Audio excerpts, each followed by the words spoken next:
Hello प्यारे बच्चों, कैसे हैं आप लोग। उम्मीद करती हूँ स्वस्थ एवं सुरक्षित होंगे। बच्चों, आज हम चिड़ियाघर की सैर करते हैं। सोचिए ज़रा, चिड़ियाघर में क्या क्या होता है। यहाँ घने पेड़ और बहुत से पशु पक्षी व जीव जंतु होते हैं, जिनमें मस्त मौला हाथी, खूंखार शेर, रंग बिरंगी चिड़िया और नटखट बंदर सभी एक साथ खुशी से रहते हैं। इस चिड़ियाघर को देखकर यहाँ आए हुए सभी स्त्री पुरुष बच्चे सब कितने खुश दिखाई देते हैं ना। उनके मन प्रसन्नता से भर जाते हैं। तो बच्चों, ये तो थी चिड़ियाघर की सैर। आपने इसमें कुछ नोटिस किया, कुछ इसमें देखा और सुना कि मैंने कुछ विशेष शब्दों का प्रयोग किया, जैसे कि चिड़ियाघर, पेड़, पशु पक्षी, जीव जंतु, हाथी, शेर, चिड़िया, बंदर और खुशी, स्त्री पुरुष, बच्चे, प्रसन्नता। ये सभी शब्द कुछ आपको बता रहे हैं। जानते हैं क्या बता रहे हैं? ये बता रहे हैं कि ये किसी न किसी के नाम हैं, यानी कि ये हमें अलग अलग नामों से परिचित करवा रहे हैं। जैसे चिड़ियाघर, पेड़, सरोवर, पशु पक्षी, जीव जंतु, हाथी, शेर, चिड़िया, स्त्री पुरुष, बच्चे आदि। तो ये सभी नाम थे ना, और इनसे हमें पता चल रहा है कि ये किस किस के नाम हैं। तो ये हमें विभिन्न नामों से परिचित करा रहे हैं। हाँ, दो नाम और आए हैं, जैसे खुशी और प्रसन्नता। तो ये खुशी और प्रसन्नता, ये दोनों क्या है? मन के भावों के नाम। ठीक है। तो बच्चों, ये जो हमने अलग अलग कई तरह के नाम सुने, इनको हम किस रूप में लेते हैं? संज्ञा के रूप में। यानी कि किसी भी नाम को हम क्या कहते हैं? संज्ञा, है ना। जैसे कि हमने अभी चिड़ियाघर वाली कहानी में अलग अलग नामों को देखा, तो वो सभी नाम क्या है? संज्ञा। ठीक है बच्चों। तो इसकी परिभाषा के रूप में हम क्या कहेंगे कि किसी व्यक्ति, वस्तु, प्राणी, स्थान या भाव के नाम को संज्ञा कहते हैं। अच्छा बच्चों, संज्ञा कई प्रकार की होती होगी, है ना। तो पता करते हैं कितने प्रकार की होती है। बच्चों, संज्ञा के 3 भेद हैं। मुख्य रूप से 3 भेद हैं, जिसमें पहला भेद है व्यक्तिवाचक संज्ञा, यानी कि किसी विशेष व्यक्ति, वस्तु या स्थान के नाम को व्यक्तिवाचक संज्ञा कहते हैं। जैसे अगर हमें किसी विशेष व्यक्ति का नाम लेना हो, तो जैसे हमारा ही नाम हो जाता है ना। या जैसे कि महात्मा गांधी, जैसे कि लाल बहादुर शास्त्री, और भी बहुत सारे नाम हैं जिनको हम विशेष रूप से लेते हैं। इसी प्रकार से स्थान विशेष का नाम जब हम कहते हैं, जैसे कुतुब मीनार, ताजमहल, है ना, तो ये विशेष स्थान हो जाते हैं। इसी प्रकार से हवा महल कहाँ है बच्चों, बता सकते हैं? हवा महल बिल्कुल ठीक, ये है जयपुर, यानी कि राजस्थान में। तो बच्चों, ये तो था व्यक्तिवाचक संज्ञा। अब हम बात करते हैं कुछ और उदाहरणों की, जो कि हमें व्यक्तिवाचक संज्ञा के रूप में बताते हैं। व्यक्तियों के नाम के रूप में हम कह सकते हैं सचिन तेंदुलकर, अबुल कलाम आज़ाद, कल्पना चावला, इंदिरा गांधी, और कोई भी नाम। ठीक है। पुस्तकों के नाम जैसे कि रामायण, महाभारत, गीता, कुरान, बाइबल। स्थानों के नाम के रूप में हम कह सकते हैं चीन, जापान, मुंबई, कश्मीर, पाकिस्तान, श्रीलंका आदि। इमारतों के नाम जब हम बात करते हैं, जैसा कि अभी मैंने आपको बताया, ताजमहल, इंडिया गेट, कुतुब मीनार, स्वर्ण मंदिर और गेटवे ऑफ इंडिया, है ना। तो बच्चों ये तो थे व्यक्तिवाचक संज्ञा के कुछ उदाहरण। अब हम आते हैं उसके दूसरे रूप में, यानी कि संज्ञा का दूसरा रूप क्या है? जातिवाचक संज्ञा। तो बच्चों जातिवाचक संज्ञा हम किसे कहते होंगे भला? आपने फल खाए हैं, खाते हैं ना आप लोग फल, सब्जियां भी खाते हैं, ठीक। और आपकी कक्षा में कौन कौन पढ़ते हैं? कुछ लड़के पढ़ते होंगे, कुछ लड़कियां पढ़ती होंगी, है ना। तो बच्चों ये फल, ये सब्जियां या ये लड़के या लड़कियां, ये क्या है कि ये किसी विशेष नाम का बोध नहीं करा रहे हैं, है ना। तो ये पूरी जाति का बोध करा रहे हैं, ठीक है। तो यानी कि इनसे हमें किसी विशेष व्यक्ति के बारे में पता नहीं चल रहा है, बल्कि पूरी जाति के बारे में पता चल रहा है ना। जैसे फल, कोई भी फल हो सकता है, सब्जी कोई भी सब्जी हो सकती है, लड़के कोई लड़का हो सकता है, और लड़कियां कोई भी लड़की हो सकती है। तो यहाँ पर हमें उनका विशेष नाम नहीं मालूम हो रहा है, तो इसलिए हम इन्हें जातिवाचक संज्ञा में रखते हैं। जैसे किसी प्राणी, एक परिभाषा के रूप में अगर हम बात करें तो किसी प्राणी, वस्तु या स्थान की पूरी जाति का बोध कराने वाले नाम को जातिवाचक संज्ञा कहते हैं। तो बच्चों क्या है इसकी परिभाषा?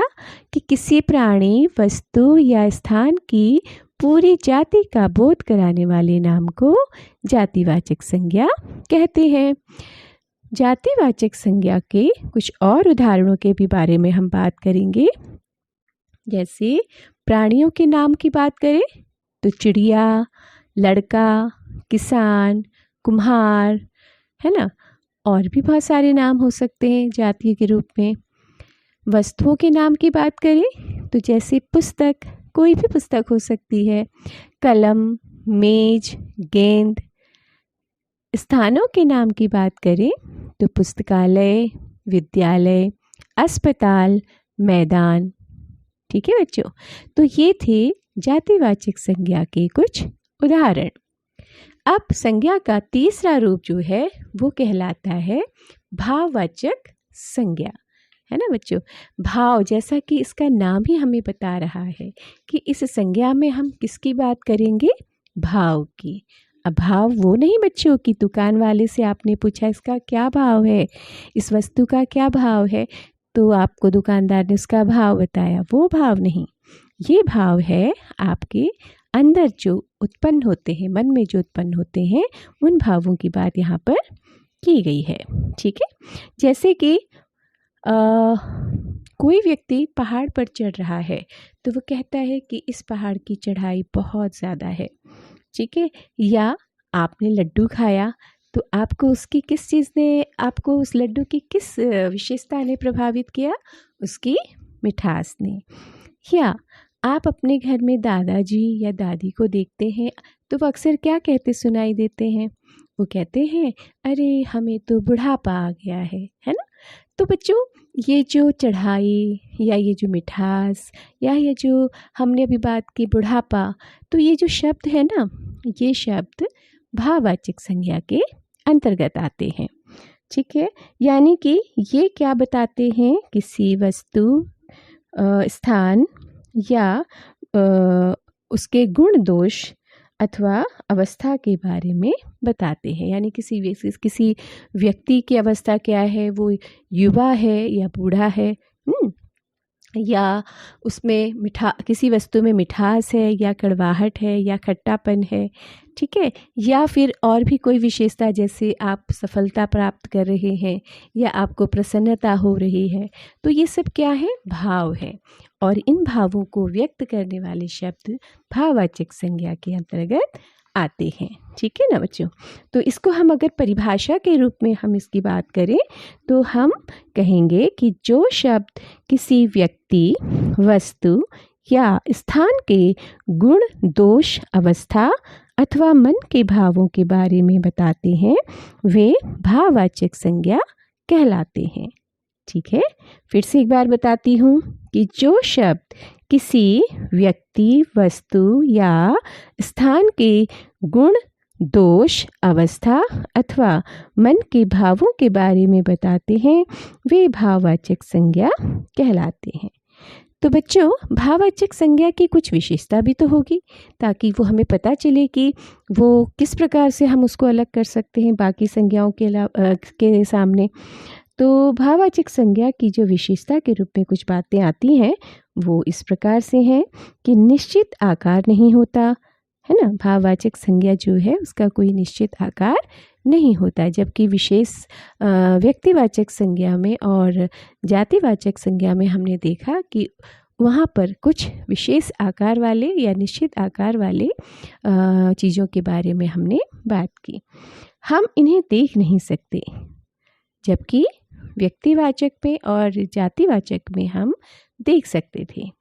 हम इन्हें छू नहीं सकते, हम इन्हें केवल महसूस कर सकते हैं, केवल इनको अनुभव कर सकते हैं, है ना। तो जैसे कि कहना चाहिए मोटापा या बचपन या जवानी या आज़ादी, तो ये ऐसे शब्द हैं जो भाववाचक संज्ञा के अंतर्गत आते हैं और इन्हें केवल आप महसूस कर सकते हैं, इनको आप छू नहीं सकते या देख नहीं सकते, है ना बच्चों। देख सकते हैं लेकिन महसूस नहीं कर सकते। भाववाचक जो शब्द हैं उनकी रचना के भी कुछ तरीके हैं। हम कुछ सरल शब्दों के द्वारा इनको भाववाचक के रूप में बदल सकते हैं, यानी कि जातिवाचक संज्ञा या सर्वनाम अथवा विशेषण और क्रिया शब्दों के द्वारा भी हम भाववाचक संज्ञा बना सकते हैं। जैसे बूढ़ा, इसका भाववाचक होगा बुढ़ापा। बच्चा, इसका भाववाचक होगा बचपन। दोस्त, इसका भाववाचक क्या बनेगा?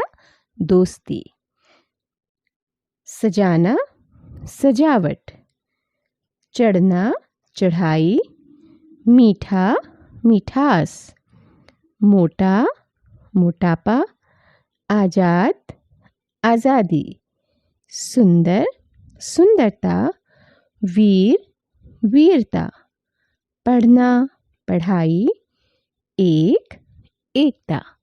तो बच्चों, आज मैंने आपको संज्ञा किसे कहते हैं, संज्ञा के कितने भेद हैं और भाववाचक संज्ञा को हम किस प्रकार से पहचान सकते हैं, और जातिवाचक संज्ञा अथवा सर्वनाम या विशेषण अथवा क्रिया, इन शब्दों को हम कैसे भाववाचक रूप में बदल सकते हैं, इसके बारे में बताया। तो बच्चों, आप इसे अच्छे से समझ लीजिए और मैं आपको कुछ एक्सरसाइज दे रही हूँ जिन्हें आपको अपनी कॉपी में करना है। ठीक है बच्चों, तो मेरा पहला प्रश्न है कि संज्ञा किसे कहते हैं? संज्ञा किसे कहते हैं? और दूसरा प्रश्न है, संज्ञा के कितने भेद हैं? संज्ञा के कितने भेद हैं, यानी संज्ञा के कितने प्रकार हैं? तीसरा प्रश्न है कि भाववाचक संज्ञा की क्या विशेषताएं हैं? ठीक है बच्चों, तीसरा प्रश्न क्या है मेरा कि भाववाचक संज्ञा की क्या विशेषताएं हैं? तो बच्चों, आप इन तीनों प्रश्नों के उत्तर अपनी कॉपी में लिखेंगे सुंदर सुंदर सुलेख के साथ और इसे अच्छे से याद करेंगे। तो ठीक है बच्चों, अपना ख्याल रखिए, स्वस्थ रहिए, सुरक्षित रहिए और पढ़ते रहिए।